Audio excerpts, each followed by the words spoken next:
Bienvenidos una vez más a El Comentario, un programa realizado por Agustín Sancho Cubero.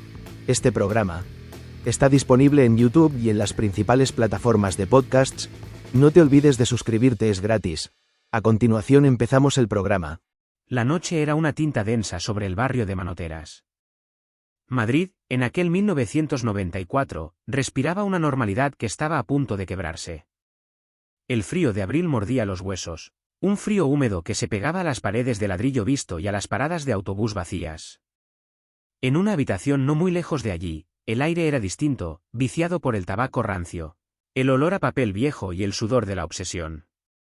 Dos figuras se inclinaban sobre una mesa. Uno era Javier, el mayor, 21 años, una inteligencia afilada y oscura. El otro era Félix, el acólito, de 17, con la admiración peligrosa que solo la adolescencia sabe profesar.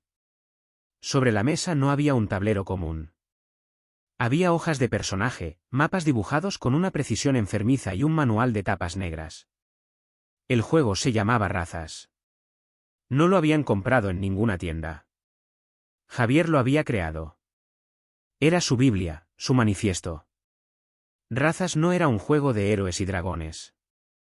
Era un descenso. Premiaba la astucia, la crueldad, la moralidad. Era un universo donde el poder era la única virtud y la empatía, un defecto que debía ser purgado.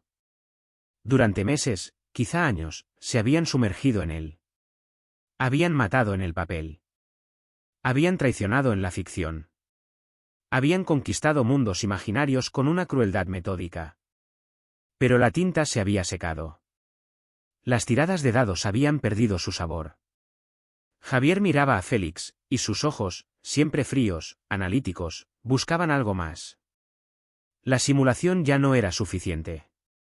El mundo de Razas exigía una prueba final, una iniciación en el mundo real. La filosofía que Javier había destilado en su juego era clara. El hombre superior, el jugador auténtico, no se detenía ante las convenciones morales.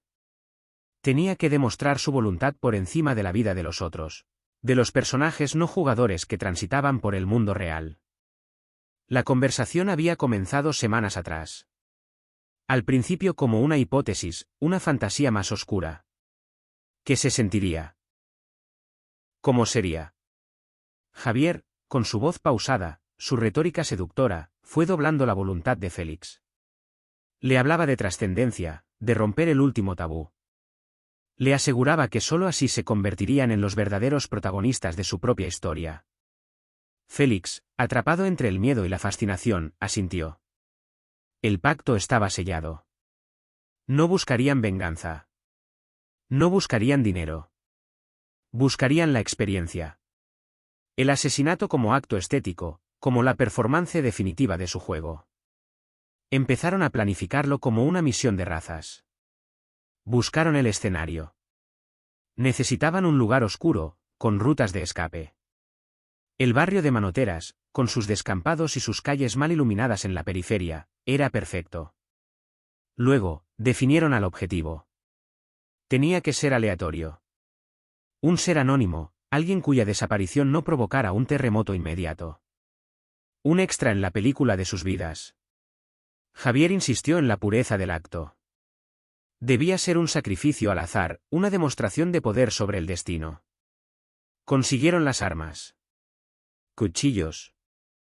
No eran las dagas ornamentadas de sus personajes, sino acero frío, práctico, comprado con la intención de usarlo. Sintieron su peso. Félix lo sintió más. La hoja en su mano era una realidad pesada que contradecía la ligereza de la fantasía. Javier, en cambio, parecía tranquilo. Para él, el plan era solo una extensión lógica de sus reglas. La noche elegida, salieron a la calle. Era la madrugada del 30 de abril.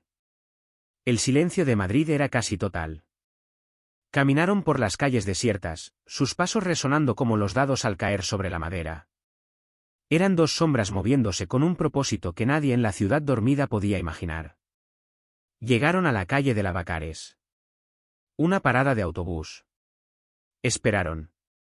La tensión era eléctrica, pero Javier la modulaba.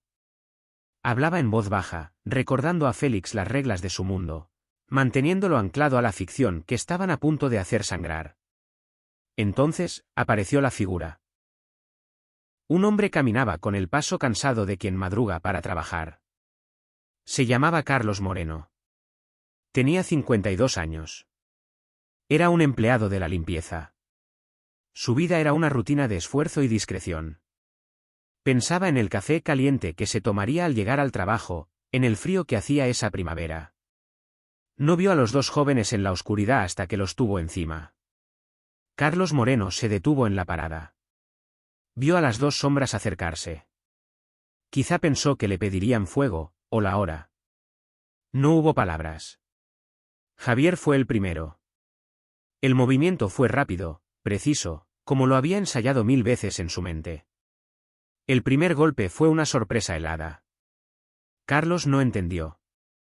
No hubo tiempo para el miedo, solo para el desconcierto y el dolor agudo. Félix, paralizado por un segundo, vio la sangre. Escuchó la orden de Javier, un siseo, una orden del director del juego. Y Félix obedeció. Se unió al ataque. Fue brutal, fue caótico y fue rápido. Dejaron a Carlos Moreno tendido junto a la marquesina. El hombre de 52 años se desangró sobre el asfalto frío, su vida ordinaria terminada por una razón que nunca habría podido comprender. Los dos asesinos corrieron. Se escondieron en un portal cercano. No por miedo, sino para observar. Javier estaba evaluando. Analizaba sus propias sensaciones, la reacción de Félix. El pulso firme. La respiración agitada del otro. Félix estaba temblando, la adrenalina y el horror luchando en su interior. Javier le puso una mano en el hombro. «¿Lo has hecho bien?», le dijo casi, «ya eres uno de nosotros». Se deshicieron del arma. Volvieron a casa. La ciudad empezaba a despertarse, ajena a la mancha oscura que crecía en la calle Bacares. Los días siguientes fueron extraños. La policía encontró el cuerpo. La noticia saltó a los medios. Un asesinato sin sentido. Sin robo. Sin conexión aparente. La brutalidad del ataque desconcertó a los investigadores. Mientras tanto, Javier volvió a sus mapas, a sus reglas. Para él, la misión había sido un éxito. Había comprobado su teoría. Se sentía elevado, superior. Pero Félix no. Félix, con 17 años, no pudo procesar la realidad. El peso de lo que habían hecho era demasiado grande para guardarlo en el mismo cajón que los dados de 20 caras. El silencio lo estaba ahogando. Necesitaba contarlo. Necesitaba que alguien validara su transformación, que alguien más viera lo que había hecho, lo terrible y grande que era. Cometió el error que Javier, en su arrogancia, no había previsto. Félix se lo contó a un amigo. Se lo contó con una mezcla de orgullo oscuro y pánico apenas disimulado. Al principio, el amigo no le creyó. Pensó que era otra de sus fantasías macabras, una exageración de sus juegos. Pero Félix dio detalles. Detalles que solo el asesino podía saber. Detalles que la prensa no había publicado. El color de la ropa de la víctima. El lugar exacto de las heridas. La frialdad de Javier. El amigo sintió que el suelo se abría bajo sus pies. El horror superó a la lealtad. El amigo habló. Habló con sus padres, y ellos hablaron con la policía. De repente, la investigación tenía un hilo del que tirar. Los nombres de Javier Rosado y Félix Martínez aparecieron en los despachos de la Brigada de Homicidios. La policía actuó con rapidez. Entraron en las casas. Y allí lo encontraron todo. Encontraron el arsenal de la fantasía. Los manuales de razas. Los mapas. Las anotaciones filosóficas de Javier sobre la voluntad y el poder. Encontraron las ropas manchadas. Encontraron los diarios donde se detallaba la planificación. La policía, acostumbrada a crímenes pasionales o económicos, se enfrentó a algo nuevo. Un crimen nacido de la pura teoría, de una filosofía retorcida creada en una habitación de adolescente. El arresto fue un shock para el país. Cuando los detalles emergieron, la sociedad española buscó una explicación sencilla. Y la encontraron en las 3 palabras que la prensa empezó a repetir como un conjuro. Juego de rol. El juicio fue un espectáculo mediático sin precedentes. No se juzgaba solo a 2 jóvenes por un asesinato brutal. Se juzgaba a una subcultura entera. Los psicólogos intentaban explicar en el estrado cómo un juego podía llevar a matar. Los manuales de razas, oscuros, nihilistas, se leían en voz alta, sonando como un texto satánico en la solemnidad de la sala. Javier Rosado se mantuvo frío. Arrogante, incluso. Habló de su filosofía. No mostró arrepentimiento. Explicó que Carlos Moreno había sido simplemente un objeto, una herramienta para su propia trascendencia. Sus palabras helaron la sangre de los presentes. Él era el director del juego, y seguía jugando. Félix, en cambio, pareció derrumbarse. El menor, el seguidor. La distancia con el mentor se hizo evidente. El peso de la realidad, de la familia de Carlos Moreno llorando en la sala, lo había roto. La prensa creó un pánico moral. Los juegos de rol se convirtieron en la causa de todos los males. Se habló de sectas, de satanismo, de cómo la fantasía estaba pudriendo la mente de la juventud. Tiendas de juegos fueron señaladas. Padres quemaron libros de reglas y dados. La tragedia de Carlos Moreno quedó sepultada bajo el debate histérico sobre si un dado de 10 caras podía fabricar asesinos. Llegaron las sentencias. Javier Rosado, el arquitecto de 21 años, fue condenado a décadas de prisión. Su frialdad no flaqueó. Félix Martínez, el brazo ejecutor de 17, también recibió una condena severa, aunque atenuada por su edad. La justicia había funcionado, pero el eco del crimen fue mucho más largo. El crimen del rol, como se le conocería para siempre, marcó el fin de la inocencia de una generación. Demostró que la línea entre la fantasía más oscura y la realidad más cruda es, a veces, aterradoramente fina.